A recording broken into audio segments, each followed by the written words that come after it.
Adonai.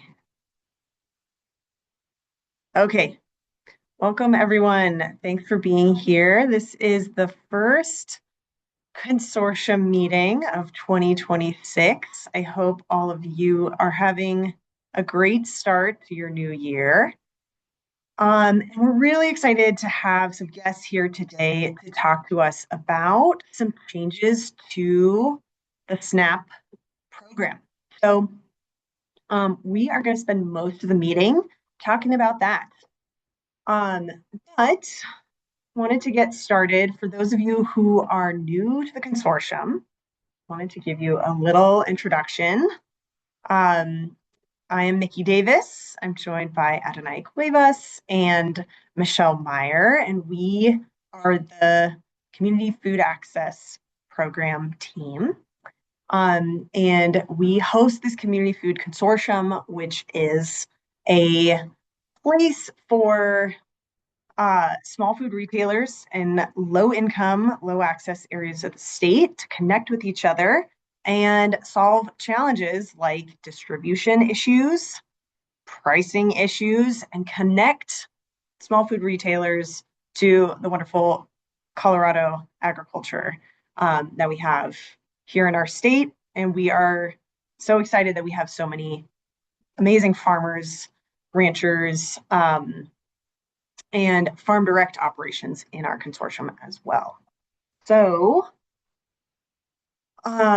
today, as I mentioned, we're going to spend most of the session talking about SNAP changes, but we're going to take some time at the end to remind you all that this is your final year to take advantage of benefits through our participating food hubs. So we'll spend a little bit of time talking about that. So, yeah, I'm going to stop sharing my screen and introduce our guests from the Colorado Department of Human Services. Dana, Maria, and Sandra are here to talk about changes to the SNAP program through HR 1, the federal bill, also known as the One Big Beautiful Bill, and also changes to the SNAP program that are happening at a state level. So they are here to tell you more about what's going on, what you'll need to do to prepare. And they're also here to listen to your thoughts and your reactions. So please ask questions, and I'll turn it over to you guys.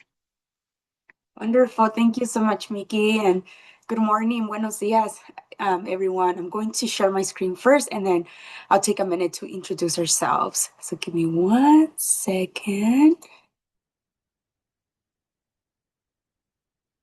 And is everyone able to see the slideshow? Wonderful. Well, good morning again. My name is Maria Saldana. I am with the Colorado Department of Human Services.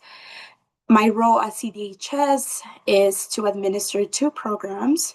One is the SNAP Outreach Program, and the second program, which is very close to my heart, is SNAP Ed or SNAP Education.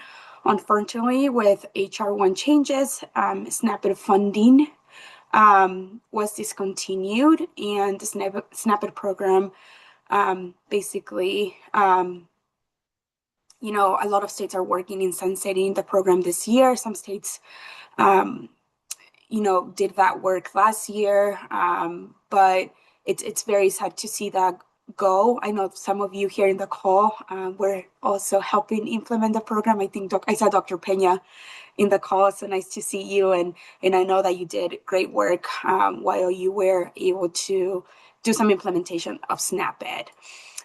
But before I jump into the slides, I will let Dana and Sandra introduce themselves as well.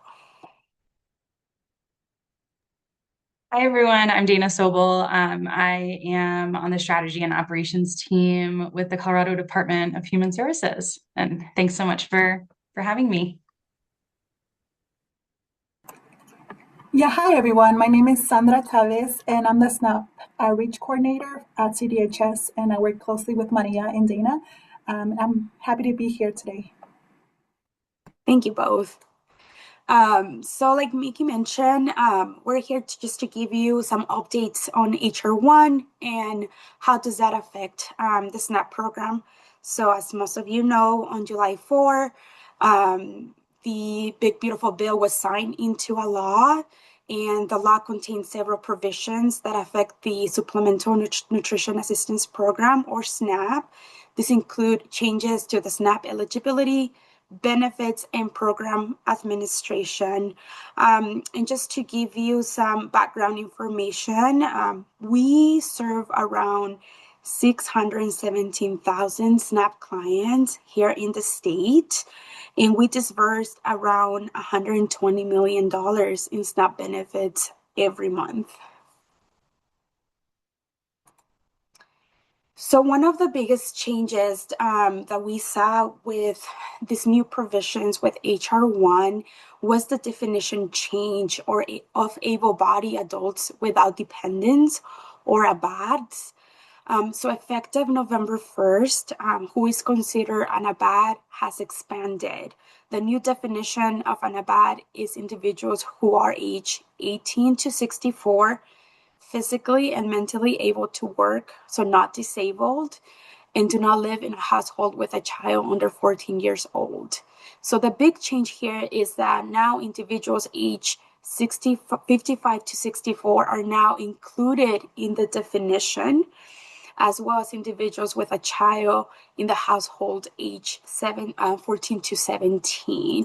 And what does this exactly mean for them?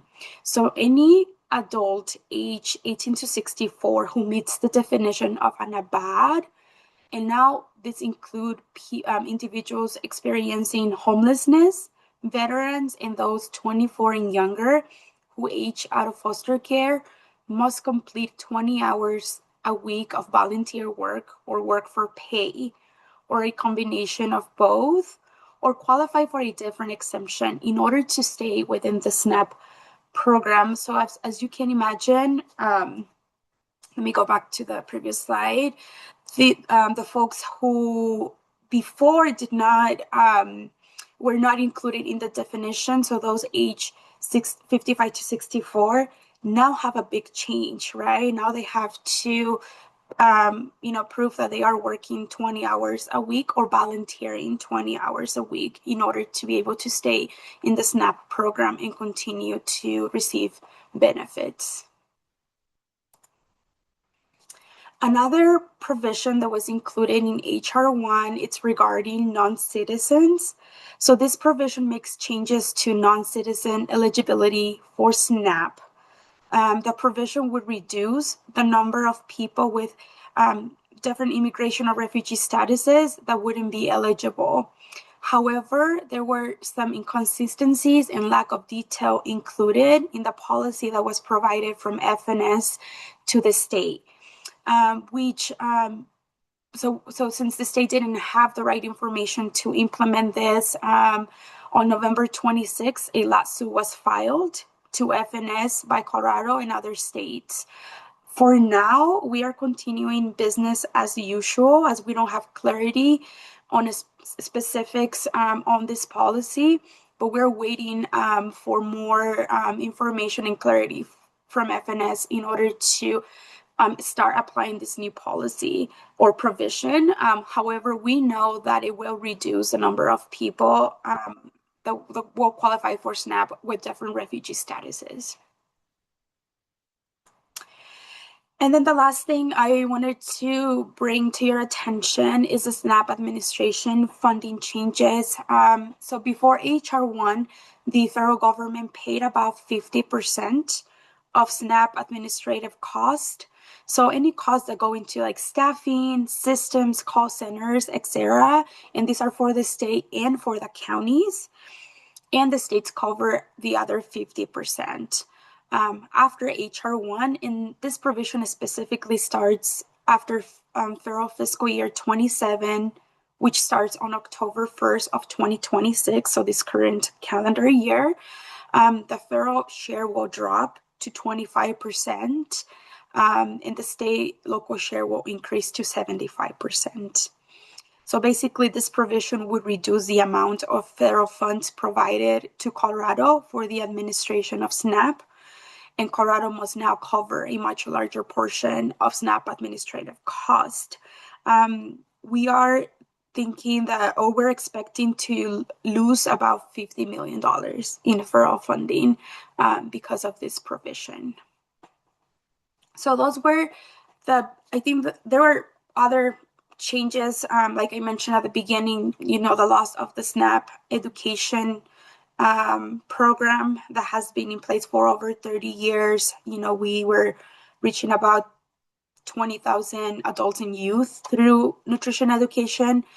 And then there could be other changes with HR1, but I think these are like the bigger ones that I wanted to bring to your attention and wanted to go over more details during this meeting. But I would love to take on any questions that you might have. Is there anything else that I didn't cover that you were hoping to also learn more about? And then I can stop share too.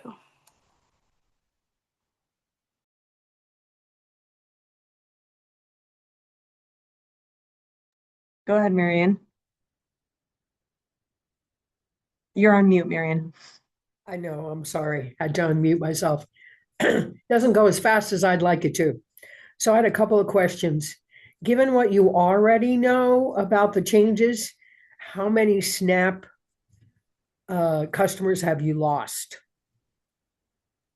That's a great question, Marion. I was looking at our say notes before this meeting because that was something that I also was curious about and wanted to prepare for because I knew that question might come up. Because these provisions, we didn't have a lot of time to implement some of them, right? Some became effective November 1st. We're still waiting for data to come back to us, being just January. What we know is that we do expect SNAP clients to lose benefits because of these provisions. So as soon as that data becomes available, I'll make sure I reach out to Miki to make sure you can have that, Miki, and share that with your partners here. And also, I presume you're going to find out how to make up for the shortfall of the funding that isn't happening from the federal level. Because so in other words, there's kind of a three-part blow. Higher eligibility, less money, less education. Yeah, that is correct, Marianne. I do think these provisions make it harder for people to be on SNAP or stay on SNAP. It makes it harder for the state to also administer the program. But as we know, the JVC session started, the joint oh my God.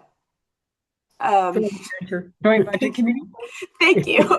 Just started, and I have this all the time. A complete word loss. It's dementia. I promise. You fully understand me then. Yes, the session started, and they are looking to make up for those funds because we will make sure we do everything in our hands to continue administer the program at the best of our capacity for Coloradans.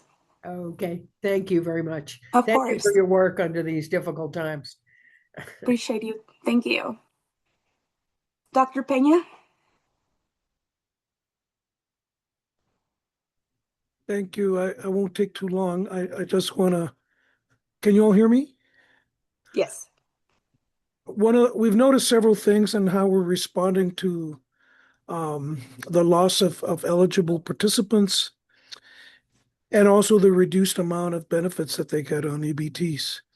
And one of the things we've noticed is that while we normally our EBT sales before all this happened was about half of our sales, now it's about 30 to 40%. So, it's really had an impact on us that way at the San Luis People's Market. But the other thing we've noticed, some of that is made up by an increase in credit card sales. And I think a lot of people who are in EBT have credit cards and they're having to put their food on credit. And or have a relative who has a credit card and they're buying food on credit. And so it's an awful situation for them. We're responding to this by doing more free food delivery. We delivered like 150 turkeys during Thanksgiving, turkey meals, for example. And we're developing a coupon program where we have a rotisserie operation. And if you buy 5 chickens, every sixth one is for free. And we're also, of course, doing the double bucks thing as soon as we can get that straightened out. Um, so there are a lot of responses that we can do, more food pantry events, giving food out for free, 2-for-1 specials, and of course the coupon program that we've initiated. None of that is going to make up for what's happened. I think what we really need to do is all of us need to be involved in the midterm elections as individuals, obviously, and try to communicate with our representatives, our legislators, both at the state and federal level, to make sure that we have a course correction and after the midterms. I'm hoping that that'll happen. We do have some donors we're going to do our SNAP nutrition education classes. We're going to continue doing those on our own dime. It's too important, a bit of the work that we do here. And we had been working with the Indigenizing SNAP Ed pilot project, with Spirit of the Sun and some other folks statewide. Super successful program. Everyone really wants us to keep going. So the only difference this year is that we're going to have to mainly do local chefs instead of bringing people in from around the country. But we're going to continue to do SNAP Ed. I don't know if we can call it that. I haven't even thought about it. It doesn't really matter, but we're going to continue to do that work. That is wonderful, and I appreciate all the efforts that you're doing to continue the program. I know that some partners are calling community-based nutrition education. I don't know if you have touch base with Nourish Colorado. They're really advocating to bring some funds back for community-based nutrition education. I don't have a lot of information of how that's going so far. I know it's a very early stage as of now. They're thinking of the budget coming from Proposition MM and LL. But as soon as I have more information around that and how, if some of those funds are allocated to nutrition education, I'll make sure to also let Vicky know so we can share more information with all of you around that. Thanks, Dr. Brendan? Pena. Thanks, Maria. Yeah, go ahead, Brendan. Yeah, great. Thanks, Maria. Two questions. Maybe I missed it, but just wondering if there was an anticipated date of when this you would have that data on the number of recipients lost. I had another question after that, but was just wondering about that. Yeah, I don't have a specific day when the data will become available, but I'm happy to reach out to our data team here at CDHS and see if they have that. So we can let you know. And then also, once the data becomes available, make sure we share that with you as well. And then it might be too soon in the session to know this. I know the budget situation of the state is pretty dire. I was just wondering if there was any signs of effort to fill in that $50 million gap, or if that is anticipated to just land and potentially add to the number of people losing access, aside from just eligibility changes. Yeah, no, I know we're planning to make up for that $50 million gap. I know some of it will come from Proposition MM and LL as well. I don't know how much from the bucket versus other buckets, but we are hoping to make up for that gap. Yeah, it's about 60 million in excess from the MM that will be going towards SNAP. So, great. Thank you. Thanks for these questions, everyone. I also have a question, both for Maria and all of you. In thinking about that able-bodied adults without dependence, I would think that would create a bit of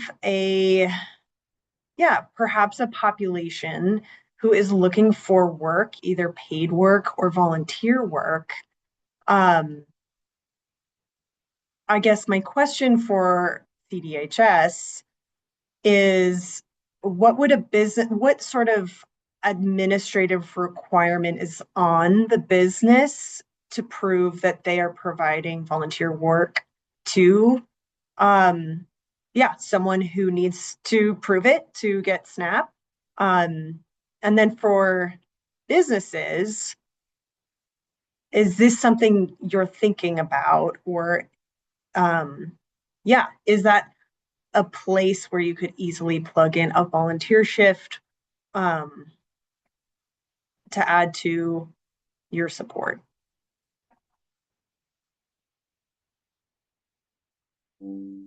Could you clarify that, Mickey? Do you mean that the businesses would have people employed who would then qualify for SNAP, or how are you envisioning business being involved in this? That's exactly what I was thinking, and I just want to ask this group of business owners how realistic that sounds, and if folks have been asking for volunteer work or extra work, um, knowing that they now need to do 20 hours per week of work just to get their SNAP benefits. It's a question also, if you weren't going to employ those people, how would anybody prove that? That's a lot more work and a lot more costly to administer. That's my point on this, which I think is the point. Anything that's difficult to administer is not going to happen. So it's just all the more reason, to make it so difficult that nobody can actually take advantage of the benefits. Well, I guess, Marian, that's my question to CDHS. What is the burden on the able-bodied worker, or is the burden on okay, thank you, Maria. So this is to be filled out by the volunteer. Okay, go ahead. Mm-hmm. That's correct. This is a form that will be required to be turned into your county eligibility worker for your SNAP case. Looks like the organization would have to sign it and say that this person is volunteering on an average 20 hours per week. And we wouldn't, I know there won't be like other checks, like as long as they turn this in. We don't also have like a central hub. I wish we did, and maybe hopefully that can be a project that can be worked towards the future of like, here are all the places that are looking for volunteers in your area, or who are interested in hiring part-time workers. If maybe somebody wants to just do it for pay instead of just volunteering. We don't have anything like that as of now, just because this provision is so recent. But I think that would be something that we could have in the future, and it would be great to be able to give this resource list to people as they're looking for volunteer work opportunities. Just want to make one short addition, Mickey. Might be an important way to get farm workers to help volunteer, since it is about food, and the farmers too are suffering from the increase in minimum wage. I mean, there's so many ways in which we're squeezing the food system. Yeah. To what end, I'm not sure that I understand, but that's for another day. Mickey, I think if I can speak on the business side of things, I think the concern that comes up from me is where this crosses over with labor laws. And, the intern programs are so hard to do if you're not paying an intern, and it behooves a business to pay an intern because liability wise, if they choose to say they were working and then you go down this whole labor law thing, it gets really dangerous for a business in terms of cost. So the intention doesn't get withheld. And so I worked with employing people transitioning out of homelessness in Los Angeles before coming here. And we had to pay all of our interns because the cost, if labor laws got involved or there was gray area there in any way, was higher than paying them. So that would be we have tons of volunteer things, both in nonprofits, in our historic foundation, in our store itself. But as an advisor to the businesses, it would be really hard to take that risk. We That makes have sense. volunteers that we do have here at Walsh Community Grocery, but the volunteers are shareholders. So I think that's where we're getting around that little labor law thing because they're part owners. Um, and some of our employees have been given shares, so they're part owners as well. But I'm not sure how it would affect because we already have people I already have employees who have qualified for SNAP benefits. With minimum wage going up, it hurts. It hurts small businesses badly. I know we're having a very hard time trying to keep our doors open with it, but the ones that do come in and volunteer are usually our retired people, that kind of thing. But like I said, they're all shareholders. So we haven't really worried about the labor laws at this point.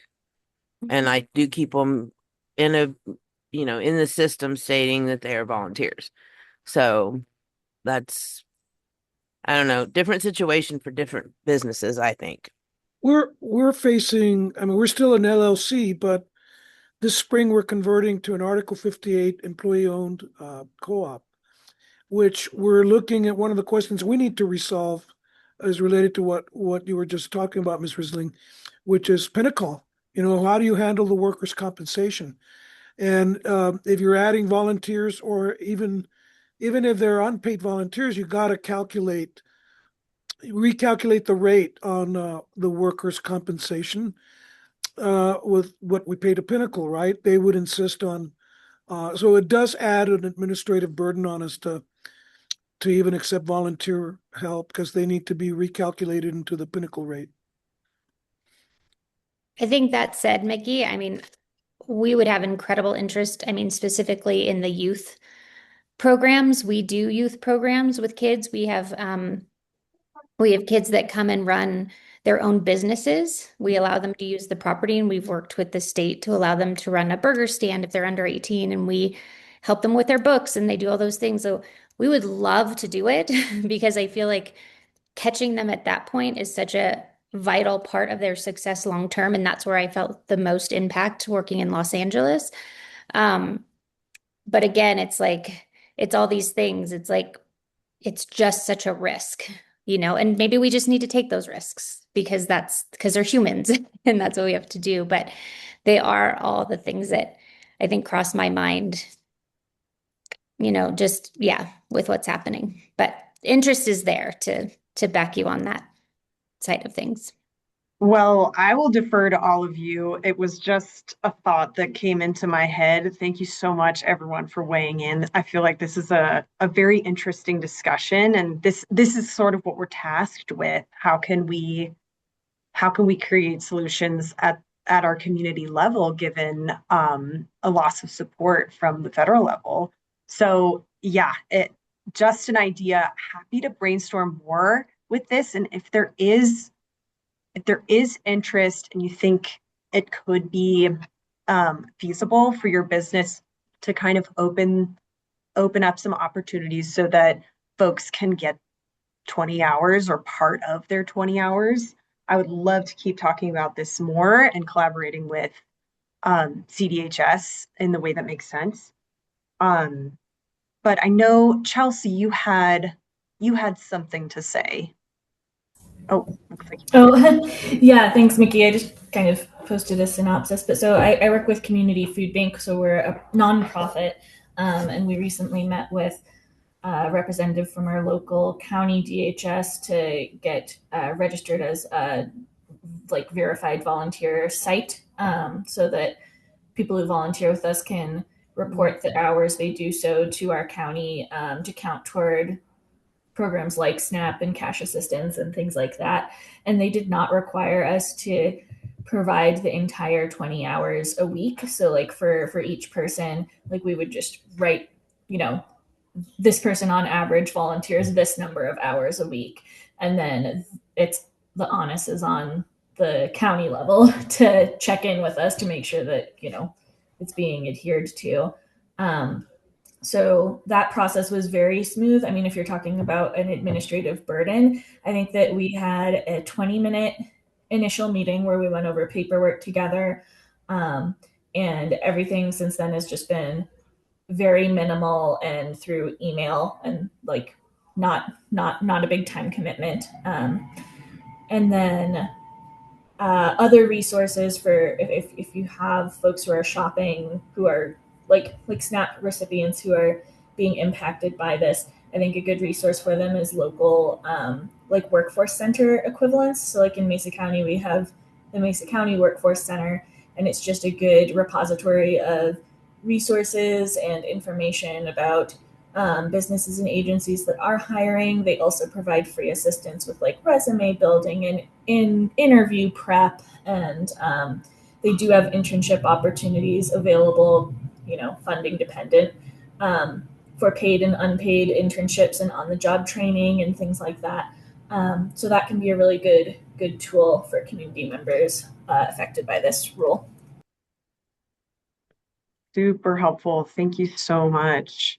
And there's a request to share your information. Everett, are you interested in elaborating on your questions? You asked, could there be partials between businesses? And has anyone tried a pay what you will workaround? Am I? So, yeah. So I was just the 20 hours a week, that was the part that was kind of like that's too much. I'm struggling to like make sure I have my own staff have 20 hours a week, but I have had people offer to like sweep the floor or clean the bathroom or something. Um, and I've kind of just said no because I'm worried about some of this like labor stuff. But I did have a citrus vendor who came by last Saturday who is going to be bringing me a bunch of like produce and stuff. But he suggested that I offer the potatoes as a pay what you will. And I remember when I lived in downtown Denver, there was a sandwich shop that did a pay what you will, and there were plenty of people who were more than willing to like sweep, if that makes sense. So I don't know, is this like dangerous territory to get into, or I don't know, because it's very hard to turn away people, but I also can't. It's getting harder and harder. So I don't know. I want to help people out, but Yeah. yeah. Has anybody like flirted with any of these? I remember it was kind of controversial in downtown Denver when I was there. So anyone? Can you guys hear me? Yes. No? I know maybe since I'll come off of this last gentleman. So with that rule increase, I've had almost a surge in people looking to work. If it wasn't for this, they probably would never ask for a job because they never had to. So that you can well, maybe not, but as a for-profit business, but I'm I try to take care of my community. So it's not only profit, but these people would never, some of these people would probably never have applied if it wasn't for this rule. And I also believe, I don't know if it's true, but it's it's generational. The people living on a lot of it is, their parents did it, they're on it. So it's also part of how they grew up. And I've noticed with the people that I've hired, and we started them off at $18 an hour, and they don't want to go over 20, even at 18, and they have a hard time putting their own agenda in place where they could work these hours where it's efficient. So it's for me, it's a mixed thing. It's like I need the help and I can't find the help, and I'm paid, I believe, good money. I always pay more than minimum wage because that's for minimum wage, you get minimum labor, I feel. So it's very difficult. They are not they're not used to being at work at 7 a.m. or or taking a half hour lunch break or working around certain school schedules or whatever, I Yeah. I do have one question maybe later on. What is the total budget that we have for administrative costs for the state of Colorado? Because I heard 50 million, but that's what we're shorting. Losing. But I don't know 50 million out of how much. If I go percentage wise, that would put it about at $100 million a year. 200 million, right? Because 50 million would be the 25% Okay. cost of federal matching. But I can also confirm that number because I know this is what they were expecting. So I don't know if when they came up with this number, if anything has changed since. But that's my guess, about 200 million for administrative cost, share administrative cost, and for Shared. Okay. like state and county. Yeah. And that's for how many people? 700,000 in We our serve benefits? we serve around 617,000. 617. Correct. Yeah, I was just wondering because the taking 200 million and that's not including the benefits. That's just the administrative cost, right? That's correct. We disperse about 120 million in SNAP benefits a month. 100 million in a month? Damn. That's okay. All right. No, that's all. My input, my question. That's it. Yeah. Thanks for sharing, Martin. Mita Joe, did you have thoughts before? I definitely want to save time for the SNAP waiver discussion. So, but yeah, if you want to add anything, go for it. The one thing that I've noticed, because we are in a very low income area of Baca County is where we're at. It's at a 34%, which is way higher than the national average of 12 something. We've started where I work closely with Nurse Colorado as often as I can. They have a double up food bucks program, which they can get up our customers can get up to $20 a day in food bucks, but the food bucks can only be used on fresh produce and of some sort. And it has really, first it kind of staggered and didn't do very well, but now the customers know what it is and they enjoy it because I have one customer who caught me outside and she was bawling. And I was like, oh, what's going on? Come on now. And she hugged me and said, thank you. She said, me and my son can now eat fresh fruits and vegetables. So their stamps did get lowered, their SNAP benefits. And sorry, let me silence that. We have quite a few who are on SNAP benefits. Thank you. Sorry. Who are on SNAP benefits that they got lowered. I know the 2 weeks when the government shutdown happened, it was pretty hard.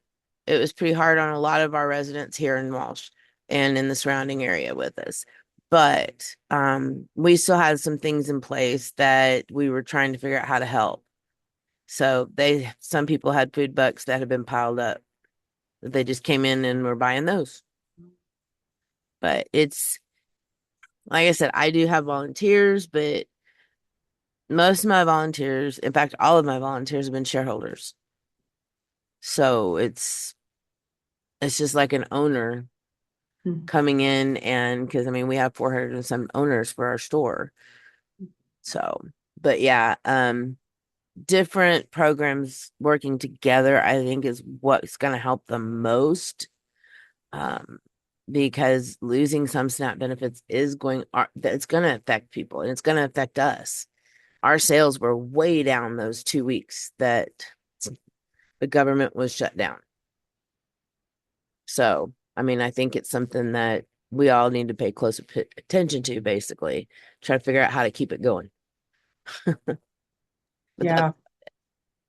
Thanks, Mita Joe. Yeah, and kind of to Martin's line of questioning, 120 million taxpayer dollars going out to Coloradans every month in the form of food benefits does wind up back with Colorado businesses in a lot of cases. So Right. I mean, this is why we wanted to bring this discussion here, because we know how much this will affect your sales with all these changes. So really appreciate everyone's thoughts and comments and ideas, and let's keep this conversation going. I'd love to turn it back to CDHS though, to talk about the Colorado Healthy Choice Waiver. Thanks, Mickey. I'm gonna share my screen. Can folks see the presentation? Yeah, okay. I can't see all of you, so I just want to let you know that to start. And I also want to acknowledge that if you are on a phone, it could be very difficult to read these slides. So we do plan on putting them up on our website in the next couple of weeks. So they will be available if you're traveling and or if you're just connecting by phone. So again, my name's Dana Sobel. I'm here to talk about the Colorado Healthy Choice Waiver, or in more simplistic terms, the beverages that will be SNAP eligible are changing. So just quick agenda on what we'll be talking about today. I'm going to get really detailed with you all on what this waiver is and what it means for retailers. We'll get very specific and talk about beverages. I even have a slide that will go over nutrition labels, and I'll help you read labels to understand what this means for specific products. We will talk about what's going on the national landscape. There are many other states that have waivers as well, and I just want to ground everybody in what's going on nationally. We'll talk about some retailer partnership opportunities and what we have available for retailers to communicate this change.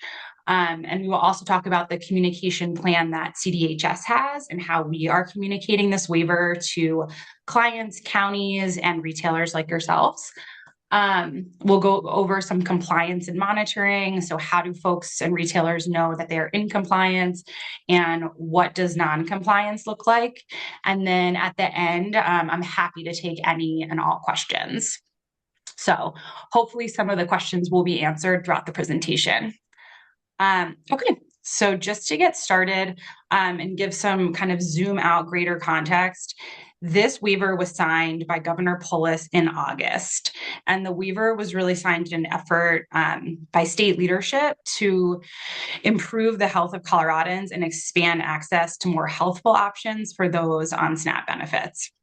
So I'm just going to read a little excerpt of this quote from Governor Polis. Colorado is one of the healthiest states in the nation and has the lowest obesity rate of any state. Sadly, even Colorado's lowest obesity rate of 24.9 is too high and endangers and shortens the lives of too many Coloradans. This waiver is a big step towards improving the health of Coloradans and reducing obesity rates, diabetes, tooth decay, and tooth decay. SNAP is designed to support the nutritional needs of those struggling to put some food on the table, and this waiver will help to ensure that more Coloradans participating in SNAP have access to those healthy foods. So getting a little bit more into what is the waiver and some of the background again, this waiver will change which beverages can be purchased with SNAP benefits in Colorado. So again, state leadership, this was really piloted, or this was promoted by state leadership, and this pilot is kind of an innovative and a different approach, and one that brings some fresh energy and some new strategies that our state has not tried to see how we can support the health of our communities. The idea is to align SNAP purchases with Colorado's broader public health goals and some other federal nutrition programs that we have here in the state. So the aim is really to help families choose drinks that support long-term health and reduce the burden of preventable chronic disease. So again, the focus of Colorado's waiver is beverages. And a lot of folks know that sugary beverages are the #1 source of added sugar in our diet. Decades of research show that regular and long-term consumption can increase the risk of weight gain, obesity, type 2 diabetes, heart disease, and cavities. But simultaneously, this waiver does aim to align with some other federal nutrition programs administered in our state and federally, such as WIC or the National School Lunch Program, or TFAP, to just name a couple examples. So, like I mentioned previously, like zooming out, what's going on nationally? So on this map of the US, you can see states that are in gray and those that are in green. The states in green have all adopted this waiver in some fashion. So you can see Colorado is in green. We have adopted this waiver. I do want to note every state has decided to choose their own products that will not be SNAP eligible. So here in Colorado, as I mentioned, we are only focusing on beverages, but other states have a lot of other products as well. So maybe some candy will not be able to be purchased with SNAP benefits, or some caffeinated beverages. It really varies by state. I don't know if this pertains to folks on this call, but if you do have a retail location in a state outside of Colorado, I would highly recommend checking the USDA website to see the impact that that could have on another state that you might have a store. Or if you know folks in other states and they might not be aware of this waiver, I think really important just to know what's going on around us, and like the states that border Colorado, and just at the national level. As I mentioned, every state has its own restrictions. So because of that, I think it's really important for retailers to know what would be SNAP eligible in the states they have stores and what would not. It can get a little confusing. So definitely want to highlight that for folks. As we get a little bit more specific into Colorado, what does this mean for beverages here? So the definition that we're using in Colorado is soft drinks, which are defined as non-alcoholic beverages that contain natural or artificial sweeteners, will not be SNAP eligible come April 30th. Additionally, beverages that have less than 50% fruit or veggie juice by volume will also not be eligible. On the next slide, I have a much more specific outline of the beverages that I'll go into. But I just wanted everyone to know this is the definition that we're using. And the reason we're using this definition is because this is tied to Colorado's tax law. So because of that, some products in our state that you purchase are already taxed. And we wanted to tie it with that tax code to help retailers be able to identify those products more easily versus having to look at every single nutrition label. So hopefully that can be helpful. Also open to hearing from folks on this call if you have questions about that or what that really means.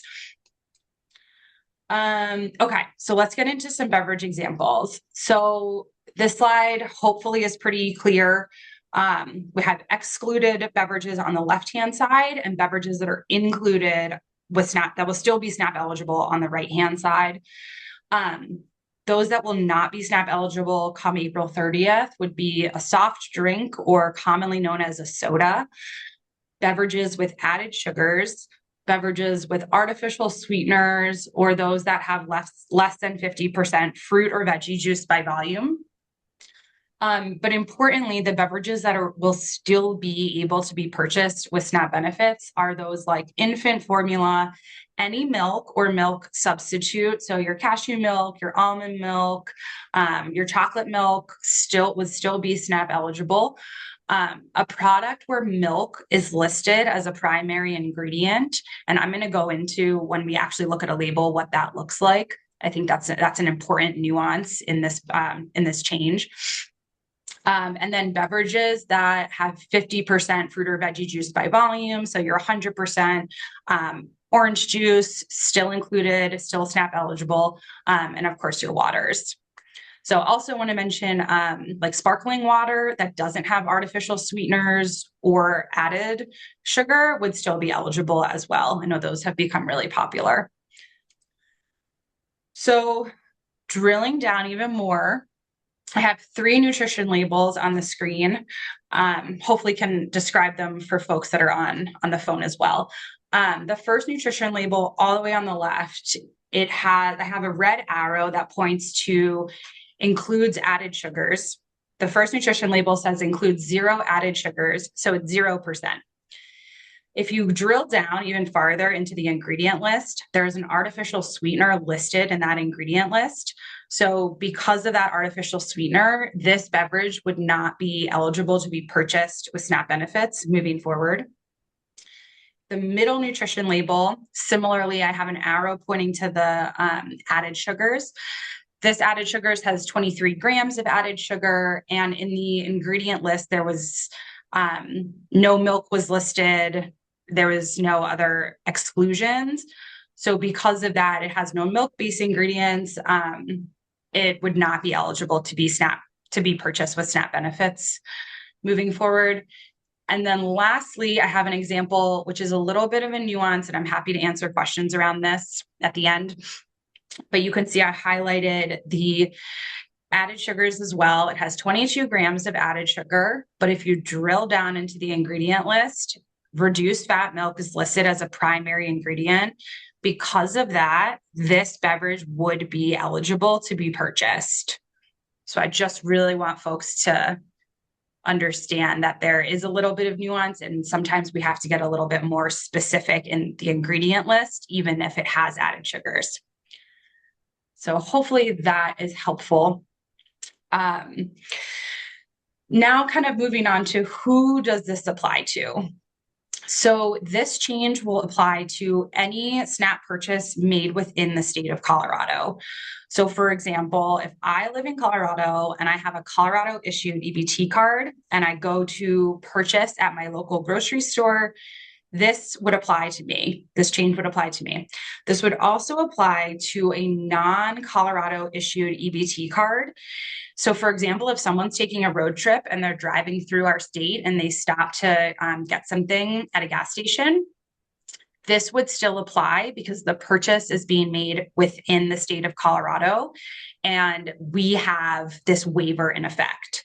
So I think a key note here to note is that it's where the purchase is happening, not where the card is from. I think that's an important distinction. Like I had mentioned previously, states have different restrictions, and whatever state you purchase in, those are the rules that will apply.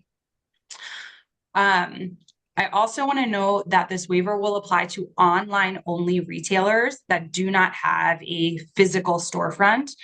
So those that are 100% online, no brick and mortar, they do delivery to customers in Colorado.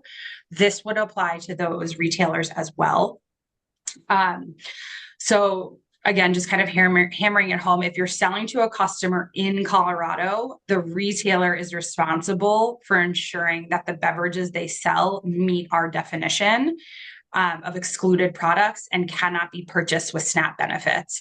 Not sure if that applies to folks on this call, but I do just want folks to know that if you don't have that brick and mortar store, important to know that these restrictions will apply to the delivery. So, yeah, I think that covers that, but happy to answer questions at the end as well. This is a big change. Maria just spoke about a lot of other changes happening. We realize there's a lot of changes, and we are trying to do our best due diligence to communicate this change with everybody that we can. So here's a little snapshot into our communications plan. So first, we have direct SNAP client communication. So for direct client communication, we are scheduling 3 text messages and 3 emails to be sent to every client. 2 text messages and 2 emails will be sent prior to April 30th to notify of this change. 1 text message will be sent in May so that folks can be reminded, or 1 text message and email will be sent in May so folks can be reminded of this change. We are also sending physical mailed letters to clients, and everyone who is a new client will get a mailed letter, and every time somebody recertifies, they will get a letter stating this change to just continue to educate and reiterate this change. And then lastly, we'll have a banner up on the Peak website, which is the online portal that clients go to, and they manage their benefits there, and they can apply for benefits on Peak. This will be a banner up available come March so that folks are aware of this change. And every time they go in to log into their account, it will be there front and center. We also have communications with retailers like yourselves. So this is one example of like an educational presentation or a listening session. We're holding 6 total listening sessions. They're all available on our website with links and times, 4 in English and 2 in Spanish. For retailers, we also have posters on our website for print. And I think actually, I don't know if I might have put an example on a slide, but maybe not. But if folks can go to our website, you can see an example of a poster that you could hang up in your store. There's one in English, there's one in Spanish. We also plan on making business cards so that cashiers could hand a business card to a client and the client could take it out of the store and have that for a resource and a later time. These will all have information as to what is included in SNAP benefits moving forward, what is excluded, and a QR code to our website and our website written out. So folks can come and contact us if they have questions. We also on our website, I should have mentioned this, we also on our website have for clients a Google form. They can fill it out and they can reach out. That will go to us directly. So if clients have specific questions, they can come directly to us. And then for county communications, we are giving presentations to directors. The directors have been aware, county directors have been aware that this is coming for several months now, but we'll be giving a presentation to them and providing counties with toolkits so that folks can educate SNAP participants when they're at their county offices, applying for benefits. If they have questions, they'll have similar signage as you all where they can hang it up in their county office and they can give them clients flyers to take home.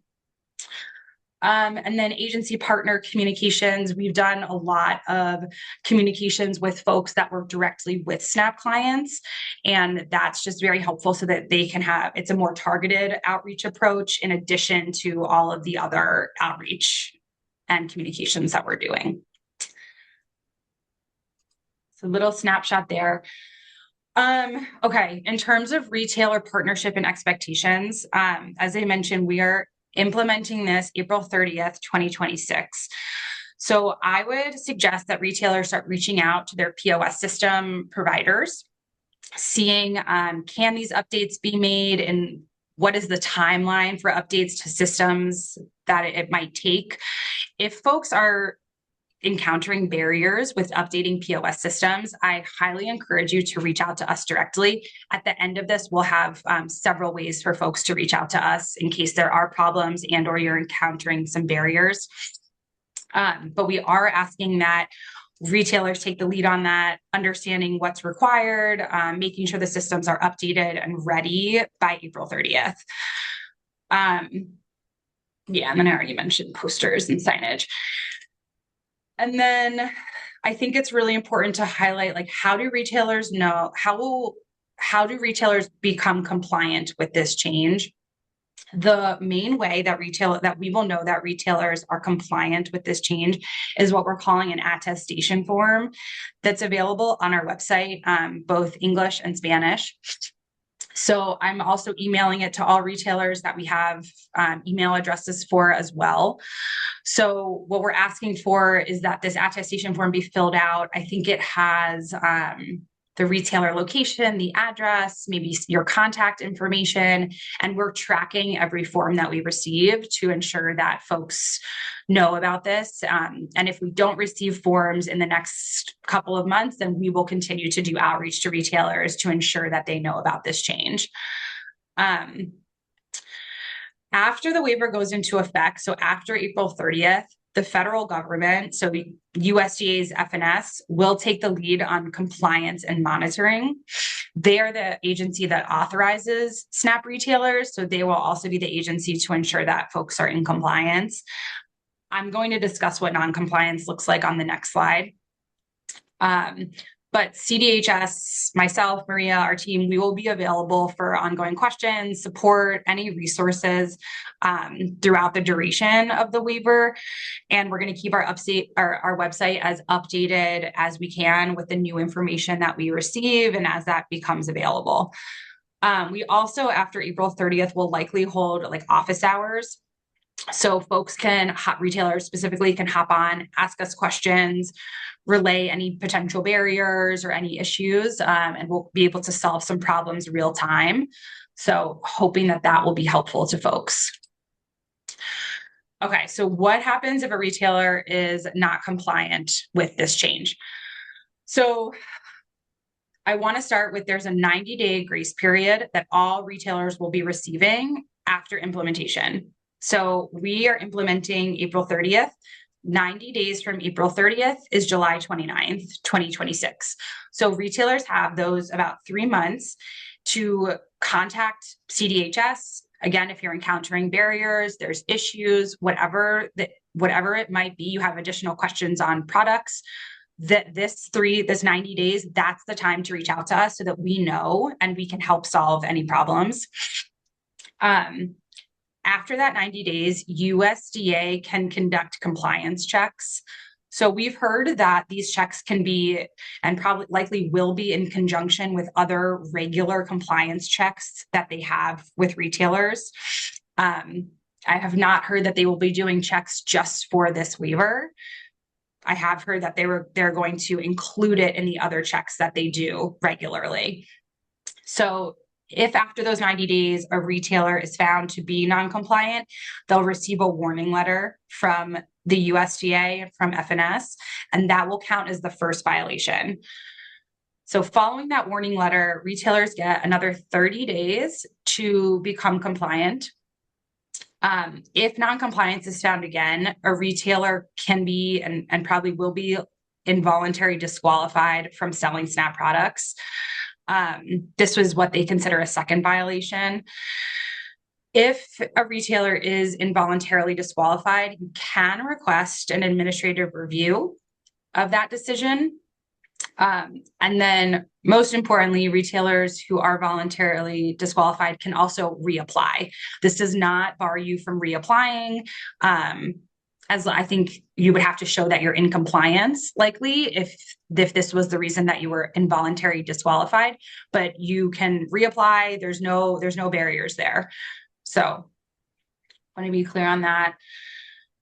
And then lastly, just next steps. So we'll put, I can't see you all, but we will put our website and a Google form in the chat for you all. I've also included it on this slide.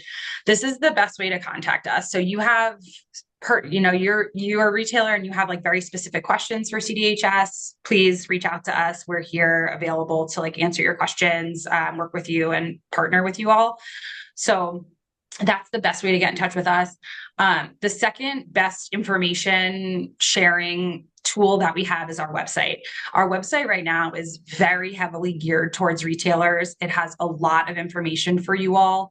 It has FAQs. It has our listening sessions with links and times. It has the attestation form that you can send back to me to ensure that you know about this change and that you're compliant.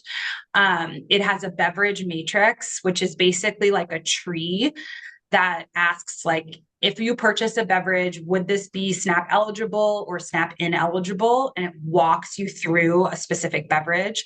We found that that's been a good tool for folks. So just want to hammer that home. We do have a lot of resources and we're open to additional resources that folks think could be helpful as well. So yeah, that's the end. I'm going to stop sharing so I can see you all and would love to take questions. Thanks, Dina. Go ahead, Lauren. Hello, I'm Lauren. I'm one of the outreach and technical assistance providers in Southwest Colorado. My question is about something happening on February 6th. I got an email about this, that the Colorado State Board of Human Services is essentially deciding whether or not this rule will move forward on that date. And I'm wondering if you can confirm if that's true, and if so, should retailers wait until February 6th when a decision is made whether this rule is actually going to happen or not before they start moving forward on some of the actions you just outlined? It's a great question. Yes, so on February 6th, we have a public hearing. Anyone is allowed to attend. You can attend virtually, you can attend in person at our CDHS office.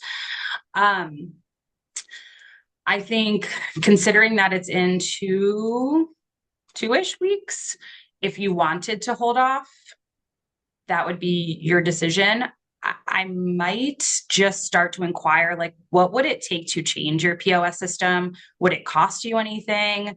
I think as a business owner, it's just nice to know, but I would leave that up to you all to make that decision. But I understand like not wanting to actually change your systems. And even after February 6th, that would still be February, March. That's still 3 months that you would have to change your system. So I guess it just would depend on the time personally. Was that helpful? That is. Thank you. Okay. Good question, Lauren. Did anyone mind dropping the link to that public hearing in this chat? We can share that out with the group if folks are interested in attending and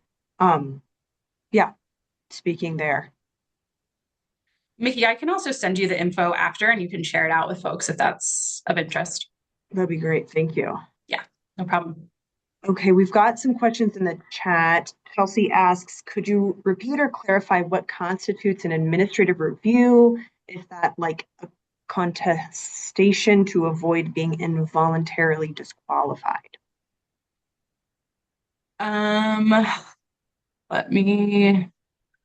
So I believe that if I think this is talking about the compliance. So I believe that if FNS checks that, like, let's say they go and they try to purchase a soft drink and they're able to purchase a soft drink with an EBT card, I think that that might show that a retailer is not in compliance. And then after that, the process would begin that you would get like what they're calling a first violation. We are hoping that retailers return this attestation form so that we can show the federal government these are all the stores that are in compliance as far as we know. And that's what we're using to show compliance. That's what all the states are using to show compliance. So I think the first step would be to make sure that you guys send that form back to me. I think we're asking for it mid-March, still giving folks about 45 days in case they haven't sent it back to us. But that gives me about 45 days to reach out to the retailers and just ensure that you all know about this change. I don't know if that fully answers the question. Can I add a little bit, Dana? I think because the administrative review comes after the second offense. And in my interpretation, Chelsea, I also interpret that as you can contest the results of the second offense. So you can avoid being disqualified as a SNAP retailer. That's also my interpretation, I think, of that. I'm going to also pop in the chat. FNS has some pretty specific guidance on their website for retailer compliance. I tried to summarize it a bit, but if you really want to read the full compliance and everything that's exempt and how their process, I would highly recommend going to that website. You share that link with us also? It's in the chat, Marion. Okay. I just put it in the chat, but you know what, after this, I'll share with Mickey all the resources so that you guys have everything in one place. That would be great. So then we can mail our customers the information. Thank you. Yeah, of course. Okay, Martin asks, if there is a product that might be eligible for benefits, but I'm not sure, would it be a violation to exclude the product in our store? A great question, and I actually don't know the answer to that. So let me write that down. I'm assuming you can carry whatever you want in your store as long as you don't sell anything that's not eligible to be purchased with SNAP to someone who's, making that transaction in their Well, EBT. and if I may, I agree with what Mickey said. But there's like, you have to have 3 varieties of cereal, for example. But maybe 10 of the ones that are available don't meet your own guidelines or don't meet the SNAP guidelines. So instead of offering 10 cereals, you would only offer 3 because they meet the criteria. So or drinks, like for example, pomegranate is made out of 100% juice, but it's concentrate. I was wondering about that one, but it is 100% juice. And my understanding is it doesn't matter if it's from concentrate or fresh, and so that would be eligible. But I do think that we need to be careful. Since we're starting only with soft drinks, at first it'll be pretty easy, I think, to figure out what's eligible and what's not. I'd like us to deal with the whole question of added sugars. I mean, that's like crazy. 44% added sugar on milk. That's not healthy. So I'm hoping that we push back somehow and affect the policy moving forward so that we can actually enlarge the number of items that are not SNAP eligible. What other questions do you all have? I have a question. So, Affiliated Foods is our main supplier. They sent us a spreadsheet, and it was Oklahoma, and it was all the items that aren't going to be involved in Oklahoma. And Oklahoma was supposed to implement it January 1st. They pushed that deadline back. Is Colorado going to do something similar where we'll get a spreadsheet that actually has, UPC numbers, SKUs that go with the products that won't be included anymore? Because a lot of them are tricky. 100% pure aloe juice, really, like the organic one, has 3 grams of added sugar in a quart, and you wouldn't think to look at that. Schweppes Diet Tonic Water has a artificial sweetener, but it's not a very normal one. You don't see it all the time. So are they going to actually have written material that says specifically this, specifically that? And another question, listing milk as a primary ingredient, what makes it a primary ingredient? Like, how high up on the ingredient list does it have to be? Or could it just be like a milk protein added? How much makes it primary? Thank you. Yeah, thank you. If milk is listed as an ingredient, it is able to be purchased with SNAP benefits, period. Doesn't really matter if it's in the first one, if it's in the 10th, if it's listed. As far as a full UPC list, I had mentioned, states are doing this really differently. So I'm not as familiar with Oklahoma if they've tied this to their tax code or not. But because we've tied this to our tax code, we're not planning to create a list of specific products, because to our understanding, and maybe you all can help educate me a little bit, but when we first decided how we were going to define this, we tied it with our tax code. So that way these products are already taxed in our state specifically.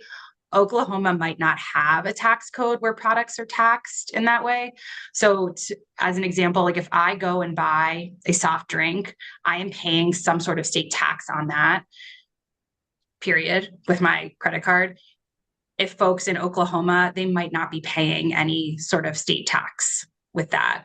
So we've tied it to our tax code in that way. But you all could tell me if that makes sense or doesn't make sense, or helpful or not helpful.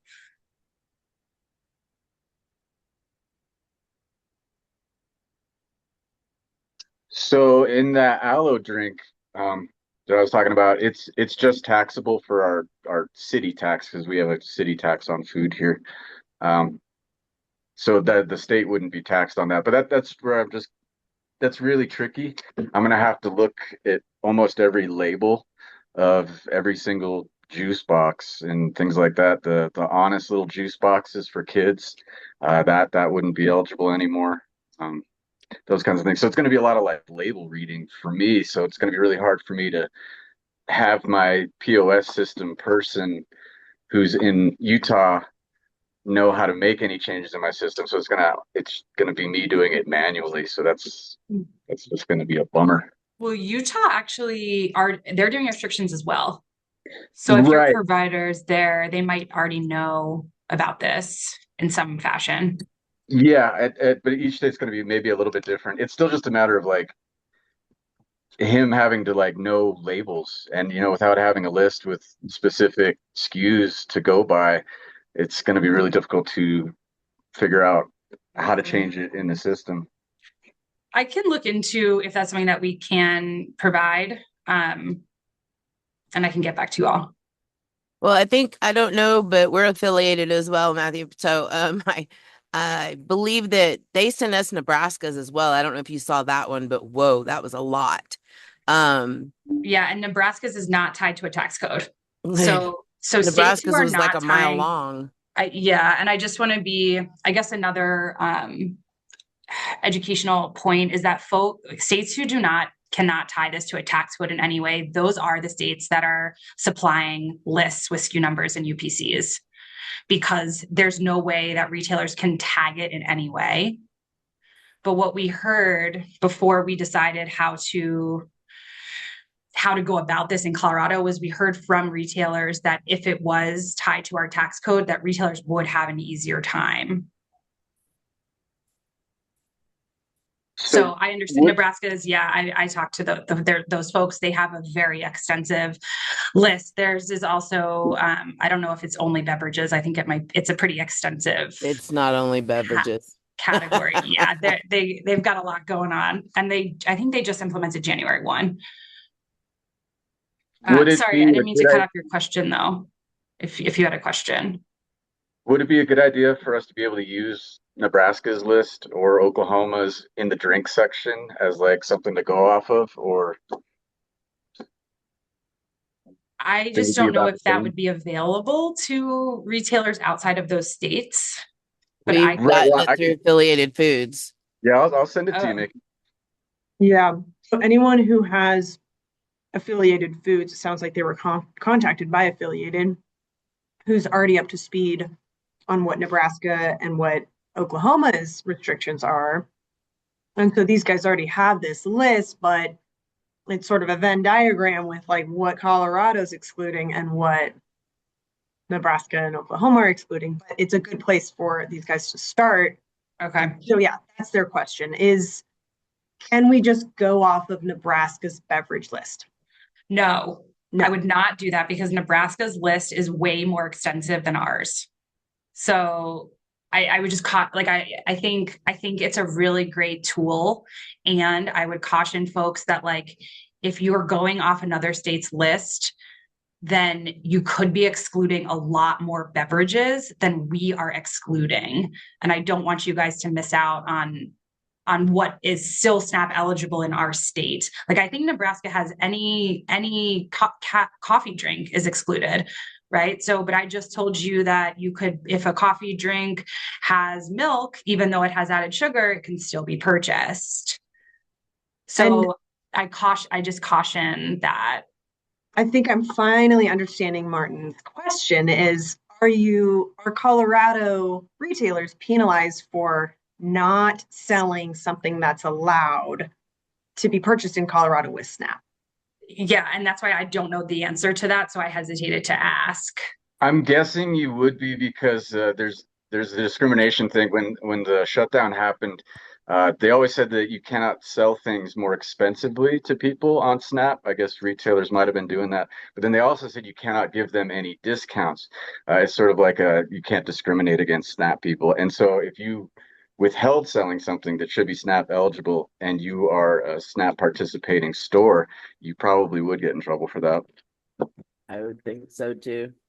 I would think the people that are coming to inspect your store, they would have to have what's compliant and what isn't compliant on the code of every product, like Welch's juice. Because how are they going to know it's not compliant if they haven't checked the tag in the back and then put their own list in to tell you, oh, you're given SNAP for Welch's juice, but that's not compliant. So you have to know what's compliant yourself when USDA is coming in to do the inspection. The other thing is your vendors should be involved in this. Your juice vendors, they should be totally involved in helping you with these codes. And I think that's why Affiliated Foods sent out what they did to those of us who are with AFI.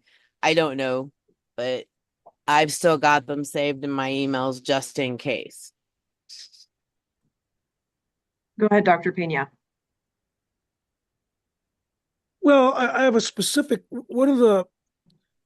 because we're such a high diabetes county, we're trying to get people to eat more cactus, nopalitos, and it's working. People are really starting to eat more of our cactus products. We found a very interesting product called Prickly. Have you seen? It's available through AFI through their KHE catalog, Mita Joe. And but my question is, it's very low sugar, but it's sweetened by agave, not by cane sugar or high fructose corn syrup. Is this going to be eligible for SNAP? It's pretty low. It's 7 grams of sugar for a 40-calorie, what is it, 12 fluid ounce can of Prickly. Have you seen this one, Mita Joe? It's really a delicious, healthy. We consider it to be a delicious, I think healthy. I may have seen it at the food show, but I never did get to try it. It's really a wonderful product. We sell a lot of it, and I would hate for us to lose the SNAP eligibility. Dana, any sense of whether this is going to be on the list of forbidden items, or the first ingredient is cactus I puree? know. Yeah, I'm looking at it. I just pulled it up online just to see. It does look like a really great product. It looks very, very fun marketing as well. Sadly, though, I think that at the top it says contains 5% juice, which is under the 50%. And then it has 5 grams of, the one I'm looking at least has 5 grams of added sugar. And there's Yes. no milk listed in the ingredient list. So because of all those requirements and or exclusions or inclusions, I don't think that this would be eligible, sadly. That is really too bad. So they're Yeah. okay. Answered my question. Similarly, like Olipop, I don't know if folks are familiar with Olipop, but it also has a very low sugar content, but it's very similar. It has added sugar. It does not have milk in it, and I think it can maybe contains some juice, but it's under the percentage. So sadly, that I think is also a product that would not be eligible. I know this is a really big change for everybody, and it's very nuanced and complex. So yeah, I do just want to acknowledge that. I've had to already start posting things on my front door and around my registers and where the drinks are throughout my store. And I'm still probably going to have people that are going to come in and flip out. And there's nothing we can do about it, but Well, that's why it's important to find healthy alternative. This is a healthy alternative, and yet it would be banned under the current definition. I think we need to send that up the flagpole somehow for them to reconsider what's being excluded. Because people are going to want soda pop. This is a healthy drink. So I think this is a great question that I wonder if CDHS has any sort of language for store owners to help their staff, help their cashiers ultimately deal with. I mean, it's highly probable we'll be dealing with frustrated customers. Is there any, and maybe we can come up with some language within our consortium to help each other out. But yeah, I think that might be something we want to think about. What do you think if we created some talking points and then you all could edit them and add to them, and it could kind of be like a collaborative process? Because I'm sure that you all are much more familiar with the questions that would be asked, but I'm happy to start that process so that folks can have access to that. I think we're also hoping that the toolkit that we're creating for counties will also be able to be used for retailers. There's like going to be some overlapping information for that everyone should have access to, and we'll make that available on our website as well. So I will commit. Some of the things I'm guessing, the way I'm hearing this and the way I'm seeing it, the juices that are right now WIC approved, but no, they have to be 100%. They can't be a mixed juice or anything like that. You can't mix your juices. So I'm trying to think what's going to be WIC and what's going to be SNAP. And yeah, sorry, My brain's just running around. We are almost at time. I am so grateful for everybody weighing in, saying their thoughts, expressing their support, their lack of support, whatever it may be. This is exactly what we hoped this consortium would be, a place where we can all talk about things together. Big thanks to our guests from CDHS. I know that, they need explicit permission to be able to email you. We, of course, have your emails, but we keep those private. So I think let's come up with a way to give permission for us to share your email, or you can reach out directly to Dana and Maria so they have your contact information. And then with the very final minute, I do want to say this is 2026. We have one more year with our food hub. So if you have not ordered from your food hub, I encourage you to think about doing so this year. Any food hubs that are on this call, if you want to hop off and make a plug for your products, go for it. Emma. Oye, nada más para avisarle, no traje ninguna. Emma, or I think I saw David. We can just plug really quick. Farm Runners located in Hotchkiss. We've got lots of fresh apples. We've got lots of beans and potatoes and onions and all sorts of stuff. And we also offer our consortium members access to UNFI, which is a natural food distributor, for at cost and $2 a box. So yeah, we've got benefits, no order minimum, no delivery fee, and we're happy to help if we can. Thanks, Emma. Roberto? Hi, everyone. And David is my business partner, but we run Hardy Provisions, and we're based here out of the Denver area. We're working with a lot of local producers. We're also exploring co-manufacturing for some value-added, culturally specific items like masa and some other things. But we're really more of a collaborative problem-solving team to try and figure out not just how to get some of the ingredients you're looking for, but other challenges that you might be facing.